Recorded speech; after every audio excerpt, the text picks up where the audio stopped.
Yeah. And I would say, regardless of gender, that's true. Like, I feel that way, where I've been looking for my princess or my win or my award or whatever it may be.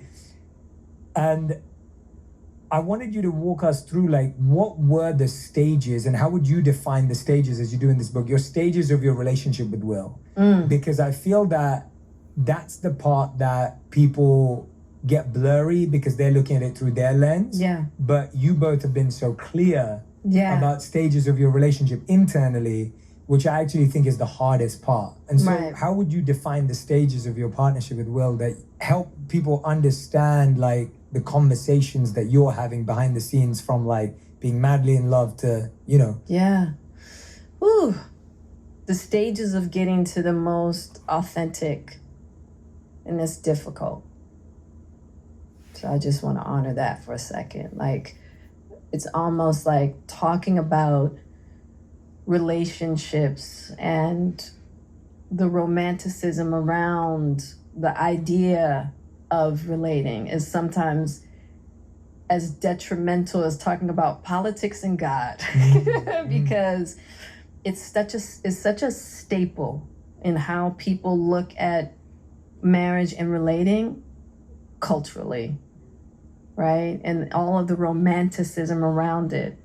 And Will and I have been what I would consider kind of the relationship goals. This romanticized version.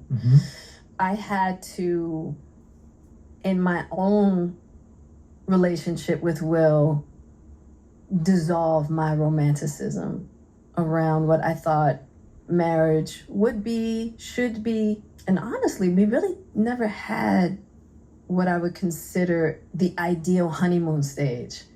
You know, even though you do have the honeymoon stage, but our relationship started with some challenges, you know, because he was divorcing. And then our life just took off like a rocket ship. We just took on this huge life in our early 20s. And where his focus was really about, hey, I want to be the biggest movie star in the world. And I knew that going into our relationship, and I knew there would be sacrifices with that. And then along the way, and I talk about this in the book, just having those different perspectives and really trying to figure out how to reconcile those different perspectives and also deal with a lot of challenges. So I think one of the things that I address in the book in regards to, you know, people thinking that we've had an open marriage, and we haven't had an open marriage. I talk about starting off pretty much early on in our marriage of having the need for transparency. And that is a big difference between, hey, you can do whatever you want, you know, versus like, hey, here we are, very young people in this place called Hollywood that has a lot of temptation. Let's have a partnership around this. Let's be very realistic of what this life is. If we're talking about we're going to be together forever and ever and ever, that means there's going to be some temptations that come up. Let's be in partnership and let's talk about that. I didn't go into my marriage like, I am going to be my husband is never, ever, ever going to look at anybody else. You know what I mean? Like, I am just a realist in a lot of ways. I know what it's been like for me, right? When I first came to Hollywood and I could go into the clubs and have anybody, just the level of just like, like, you know what I mean? It's just like, Intoxicating. It's so intoxicating. That's one. Now, what I do believe that what people don't know that I talk about in the book a lot is that there have been several breakups between Will and I. Will talks about it, my 40th birthday, which was a big breakup for us. We were actually looking towards separating and divorcing. And we separated. The world just didn't know. Then we had a reconciliation. And then 2016 came and we had the ultimate break. But the world didn't know. Mm-hmm. And I think that that's where some of the misconception about having an open marriage came into play, because we were living lives as single people Mm-hmm.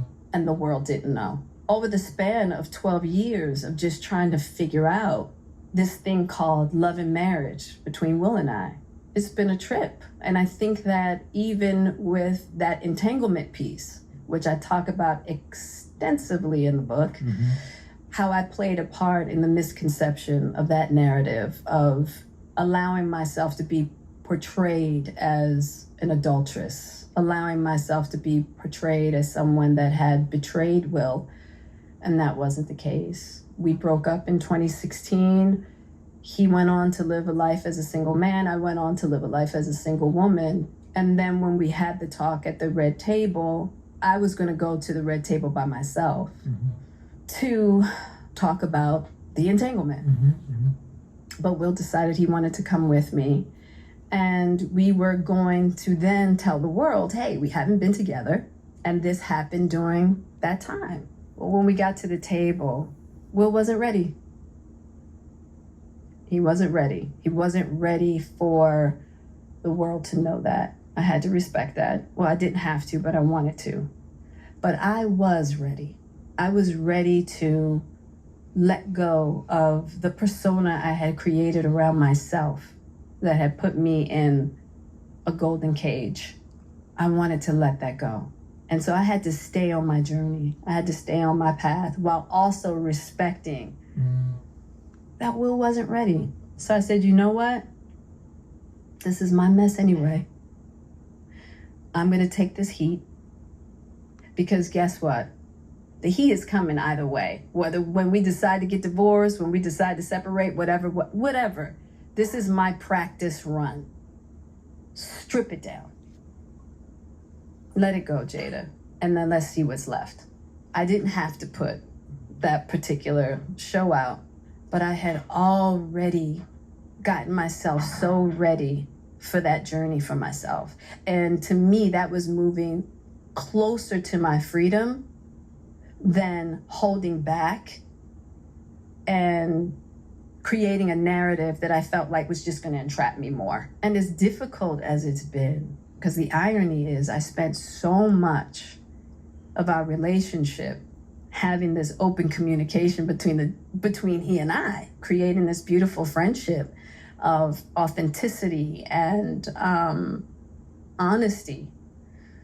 And so to be labeled as someone who had cheated on him was devastating. But it also put me in a position where I had to learn how to let go of what anybody thought about me and really be 10 toes down on understanding who I am and being able to walk in that no matter what anybody thought about me. But I needed that journey for myself.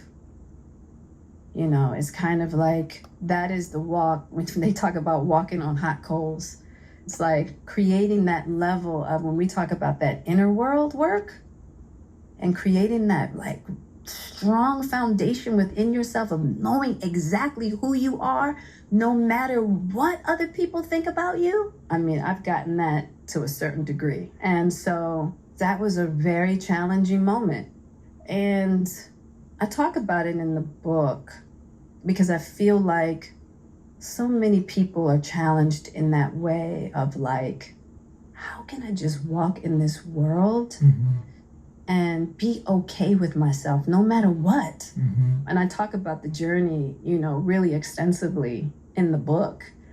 But there have been so many misconceptions about my relationship with Will. But I think that everybody suffers misconceptions. Once again, whether you're head of the PTA and your husband's that doctor,